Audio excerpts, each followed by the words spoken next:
A lot of people do manage to get a decent score in the IELTS speaking, as well as many are on the verge of getting it. But still, always and always, candidates have wondered, ki why did I get a 7.5? Why did I get a 6? Or why did I get an 8? Right? More or less, the candidates who are able to score pretty decent, they get over it. But if you are someone who is preparing for your IELTS test, you should probably watch this video, because I will, in this video series, I will tell you exactly how your examiner is going to evaluate your speaking. Right now, for those of you who don't have a background or are not connected with me, I won't be surprised if you don't know how your IELTS speaking is evaluated. Let me brief it to you. There are 4 parameters behind your IELTS speaking test score, and they are fluency and coherence, lexical resources, grammatical range and analysis, and lastly, pronunciation. In this video series, out of which this is part 1 of 4, I will be breaking down all of these 4 parameters one by one. So, if you are wondering why my score is not going up, or if your current educator is unable to explain why did he or she evaluate you on a 6 and how can you touch 7, 7.5, this video is gonna be a gold mine for you, because as far as my experience and knowledge is concerned, not a lot of people share this. Okay, so let's get started. So what you're seeing on the screen is the officially revised IELTS public speaking band descriptors. I think they came out somewhat in the time frame of May or April 2023, and we will be dissecting this. Now, understand this one thing. Even though if there are 4 parameters that I just told you, across each of all of these 4 modules, you are given individually a band grade from 0 to 9. And I have here my own version of a Google Doc, which I am going to be using here. This is taken as it is from the speaking band descriptors, because I want it to look aesthetic and I want to highlight things there, right? You can go to this link. I will provide it in the comments and the description also, and you can check it out from there or even download it. Or you can also download this Google Doc file that I'm going to use. I will be explaining each and every term that comes in here. So even if you have no idea of how things are examined or no English teaching experience, after this video, you will be able to evaluate yourself very easily. So let's get started. And one very small thing that I need to say here, if you decide to go through these band descriptors, whether from this document or from the official band descriptors, you will find many terms that you may feel you're not able to understand. In this particular document, I have made sure that all of these terms are described and with examples. So yeah, you can have a look down below and a very simple explanation of fluency and coherence, so that you don't have to watch this video again and again. I'm not Shah Rukh Khan, so technically it doesn't make sense to, watch this video again and again. So yeah, those things are there. Just feel free to go ahead and take full access of the whole document. Band 0, I think I don't need to explain. It says does not attend, means you were pretty much absent at that day due to some or the other reason. If someone has gotten a band 1, essentially the examiner feels that they've done nothing, or even if they've done nothing, the speech was totally incoherent. Incoherent is basically nonsensical speech. Nothing fit into the proportions. The examiner was asking something, the candidate was answering something else, it was broken. My God, terrible feeling, but understand, this is reality for a good number of candidates, right? Feel lucky or blessed if you are nowhere even close to this, right? Band 2 basically talks about lengthy pauses before nearly every word.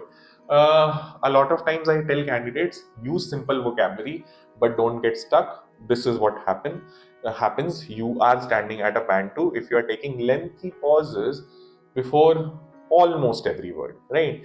And even if you've spoken something, there are isolated words that the examiner was able to understand, but putting it all together, they were unable to understand any meaningful communication out of the particular sentences that are spoken. Moving to band 3, frequent, sometimes long pauses occur while the candidate searches for words. So, these are frequent, basically the pauses, the hesitations They are frequently occurring, and they may even be long sometimes. Why? Because the candidate is busy searching for words, that is language. Limited ability to link simple sentences. I think if you would ever come across someone who speaks very short sentences, a lot of them, and they are not even able to probably connect them successfully, right? And even the very basic message of what you want to say is not being conveyed, and that too frequently, that makes the recipe for band 3. Coming to band 4, this is where most of the candidates start falling, so listen it out very actively. Okay, band 4 says unable to keep going without noticeable pauses. So yes, there were numerous pauses, the examiner could notice them, and this is what the examiner feels about your fluency. Speech may be slow with frequent repetition. Yes, this is where the main thing starts. Many people have a very bad habit of repeating certain words numerous number of times, right? And this also may make the speech quite slow, and this is why they sit at a band 4. Band 4 also says that you are busy self-correcting yourself. This is such a big problem because candidates feel that if they've by mistakenly said something wrong on the grammar front or on the vocabulary front, they should go back and correct it. Please don't do it. If you keep on self-correcting, they will notice it and classify your speaking at a band 4. I don't think anyone wants that. Can link simple sentences. Now, if you see, this is a promotion from band 3. Can link simple sentences, but often with repetitious use of connectings. This is something to hear out. Many candidates, even let me tell you, I was someone who used to start every sentence during my IELTS speaking preparation with the word well. Now, this is where things become repetitive. They classify it as filler words. So many candidates have a habit of speaking, I had a habit of well. Thankfully, my trainer was good. She still, I don't think so that she is a big fan of me, but yeah, the score was fine. Okay, so you can link simple sentences, but there's a repetitious use of connectives. Please stop using, because although moreover, again and again and again, they will be counted as filler words. There are some breakdowns in coherence. So technically what this means is you were explaining something and then there was a breakdown. Maybe you were non-fluent or you went out of the way. So 60-70% of what you spoke was making sense, and then things went haywire. All right. I think band 5 is where most of the candidates I come across sit initially. So this is for all of you, all the 40-50 people that I come into contact with on a daily basis, online, offline. This is for you. Please listen out very closely. When is your speaking classified as a band 5 speaking under fluency and coherence? Usually able to keep going. So this is a talkative kind of guy or girl, but they rely on repetition and self-correction to do so. And they may also use or take help of slow speech. It doesn't really help, right? Hesitations. Now, hesitations are basically you have a word in your mind, but you are not confident whether you should use it or not. That's kind of something that leads to hesitation, right?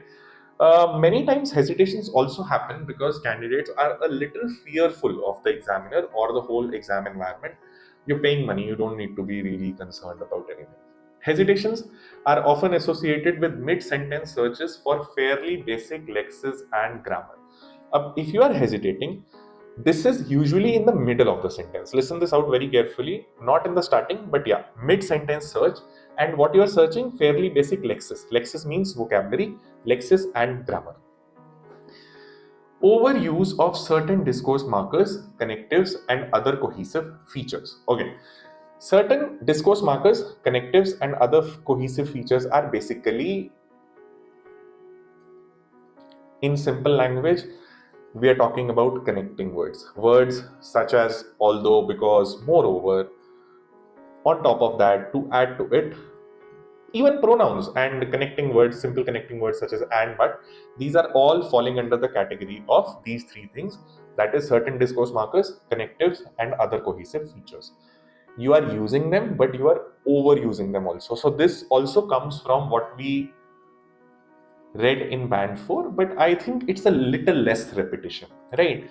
And more complex speech. Complex speech, I discussed a little while ago in the same video, some people produce basic simple sentences, but a lot of them and are not able to connect them.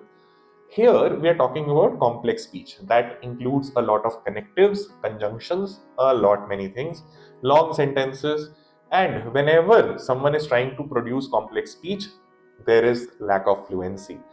They might be very fluent with simple language, but when they try and attempt longer sentences, they become disfluent. That is what band 5 is, and this is a negative feature. So if you are doing this, they won't let you touch a band 6 in your evaluation. This is where 90% of the people want to go to, and just after clearing their IELTS, they want to say goodbye, right? Band 6. Let's see how you get promoted from band 5 to band 6. Band 6 says you are able to keep going and demonstrate a willingness to produce long terms. Thank God. You know, when most of your trainers tell you that you haven't spoken for this much time in the cue card. I was watching the video of IELTS Advantage, Chris Bell, huge fan of that guy, right? He also pointed out that the candidate was able to speak 90 seconds and that's fine. And he graded that particular candidate, Indian candidate who was working in Oman, at a band 9. So see, even if you're speaking 90 seconds, they feel that you are able to produce long terms effectively. So officially IELTS does say you should speak minimum 1 to 2 minutes, but the golden parameter is keep speaking until the examiner stops you in your cue card. Okay, so a band 6 candidate is able to keep going and he or she will demonstrate to produce a willingness, they will be willing to produce enough lengthy cue cards and other answers. So part 1, part 3 are sufficiently explained also. No answer is short, technically speaking. Coherence may be lost at times. What you are trying to say, it could have gone astray here or there, but this is just for a few times and it is a result of hesitation, repetition or self-correction. So if you are self-correcting, there are very few self-corrections, you are still worthy of a band 6 minimum. Uses a range of spoken discourse markers, connectives and cohesive features, though not always appropriately. This is where things get tricky because a lot of candidates do not have a great exposure to the English language. No one in the house speaks, they're busy in communities where English is not a very common thing, and moreover the entertainment is also not in the English language. So when they see a particularly very fancy Shashi Tharoor level ka connecting word, they might want to use it, but that connecting word has been used inappropriately. Do I remember an example? The word conversely is spoken wrong by many candidates. So yes, if you're doing that, it will just keep you stuck at band 6, not let you get promoted to band 7. That's it, right? Now, where everyone wants to reach, band 7. You're able to keep going and you can readily produce long turns. Long turns is cue card, right? Without any noticeable effort. This is basically talkative people. Girls, a lot of girls, female candidates are able to speak it. Men are just messed up with their emotions, I guess, more or less not speaking much. So these kind of things actually prove to be a hurdle. But yeah, you're able to readily produce long turns, cue cards, well over 2 minutes. The examiner will stop you. You have no effort on your face. Basically, you are a super talkative person. Okay. Some hesitation, repetition and or self-correction may occur, often mid-sentences. So I think this is coming from band 5. Where was it? No. I think I did read mid-sentence, but I've lost track of it. So let's keep at it.